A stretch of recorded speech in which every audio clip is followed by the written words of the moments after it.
Hey, good evening, everybody. Sammy Thunder here. Welcome back to the channel. I'm going to do something tonight that's a little unorthodox, inspired by my buddy Greg from Midlife Sports Cards. He recently did a video about the vintage market in terms of just how things have gone, and kind of used a graph to kind of showcase the changes in price over periods of time.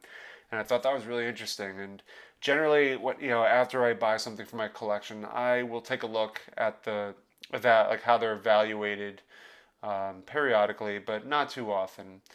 But for the sake of just curiosity, and I'm sure others may be curious too, I pulled out four cards from my collection that I wanted to break down analytically over the span of 5 years. And so I'm going to show you the four cards now. We'll take a look at the span of 5 years for each of them, kind of break down various prices during the different times over those 5 years, and just kind of see how the trend has gone. And it seems like right now, vintage baseball is cooling off a little bit. Could be the holidays, could be the economy, it could be the fact that baseball season has ended. There's a lot of factors that go into it. I don't claim to be an analytical person to really kind of give you a keen understanding of this. I'm just kind of delivering just some information that I thought was interesting. And again, inspired by Greg with his video, because Greg is much more analytical and has a great breakdown in terms of where things are going or where things have gone. So anyway, the four cards that I picked out tonight to showcase to y'all, and y'all have seen this before, I'm going to showcase the 52 Willie Mays in an SGC1. We're going to look at how the SGC1s have done over the span of 5 years. So this is my Willie Mays SGC1. We're also going to look at the SGC1 of the Topps 56 Mickey Mantle card in a gray back. So we're going to look at that as well and see how that has gone. The 55 Topps first year card of Roberto Clemente, a very popular card in the hobby amongst a lot of collectors.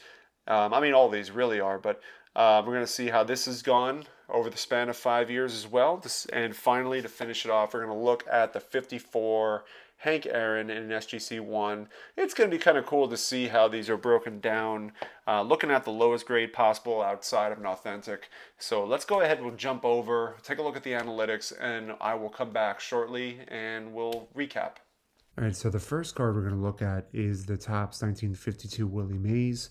Everything we're going to look at now is going to be SGC ones from VintageCardPrices.com.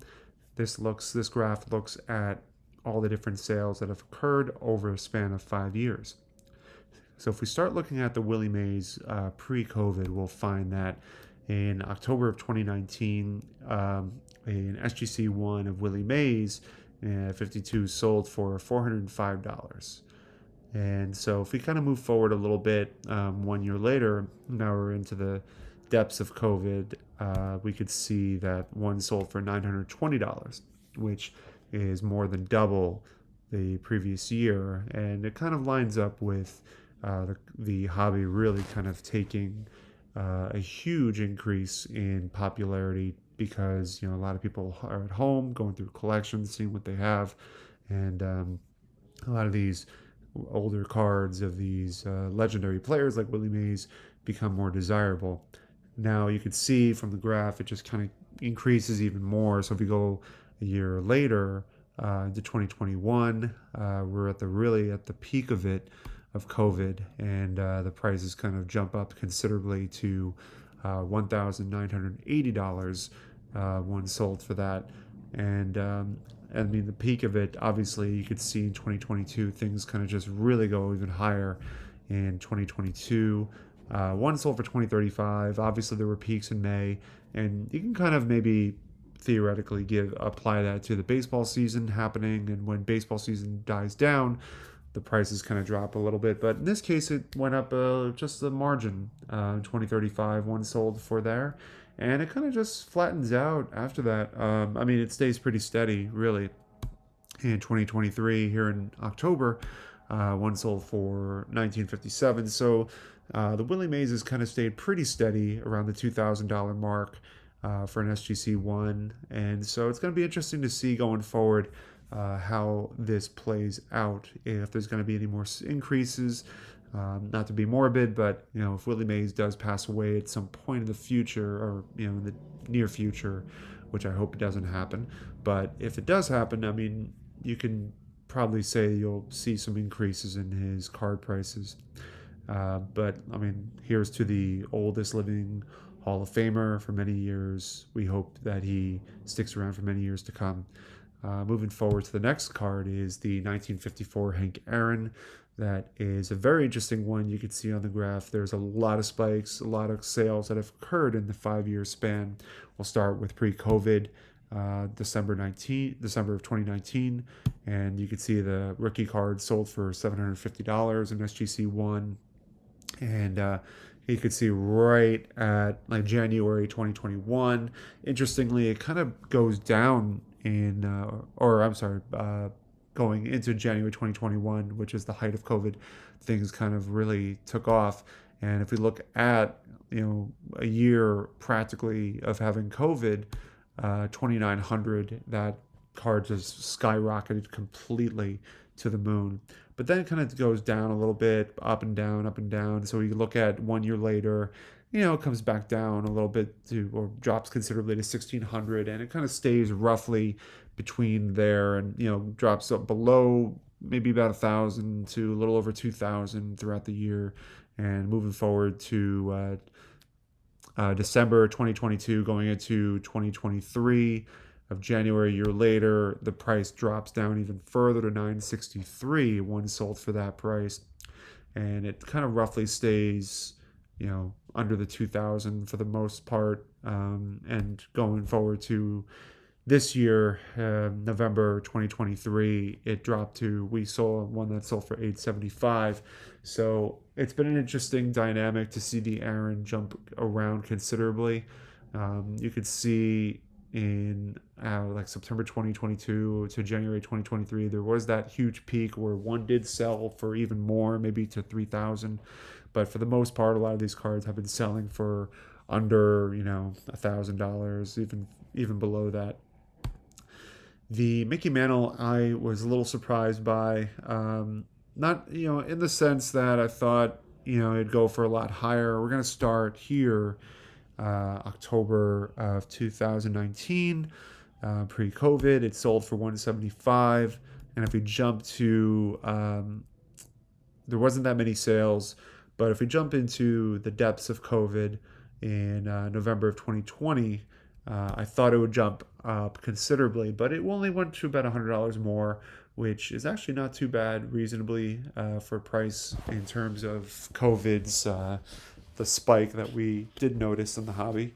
There were a lot of sales that occurred, but if we go to November of 2021, we saw a huge spike there of $656. One sold for that price, and kind of stayed fairly steady. And it was interesting to see that the spike really took off, not in the year 2020, but it was more so in 2021. And moving forward to 2022, it stayed fairly steady, 525. But it was interesting how that spike happened, not in 2020, but in 2021, and stayed fairly steady in 2022. It did take a dip, as we sort of expected it to. In 2023, one sold for $430.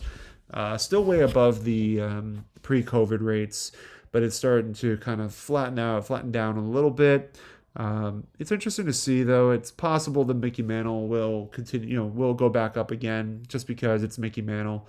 But we'll have to wait and see what happens.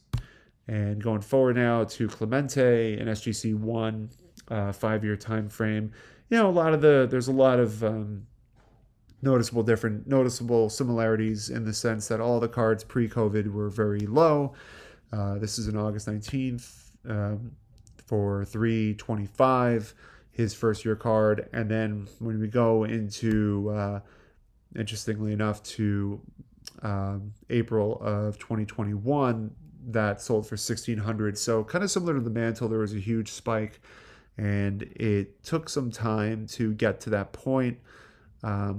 Instead of it being in 2020, where COVID was at its, were kind of all formulated, It wasn't until 2021 where we saw the Clemente really take off, and then it kind of stays fairly steady for throughout the year.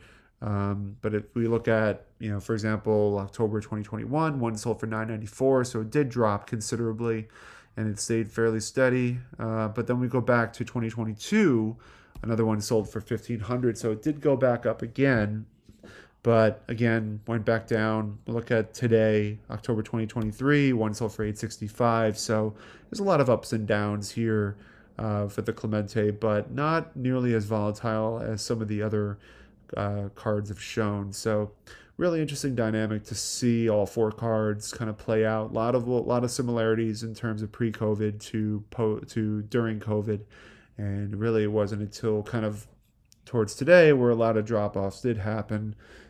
Probably just because a lot of factors into it. Guessing the holidays, baseball season ending, and just the economic status where we're in right now. So inflation, there's so many different things that can play a role. But it's just interesting to see these graphical representations to kind of showcase all the different SGC ones of these great stars. All right, welcome back, everybody. That was interesting, to say the least. It's no surprise the graph is just, very, very, just changes rapidly. Not to the same extent of modern cards, which I think is far more volatile.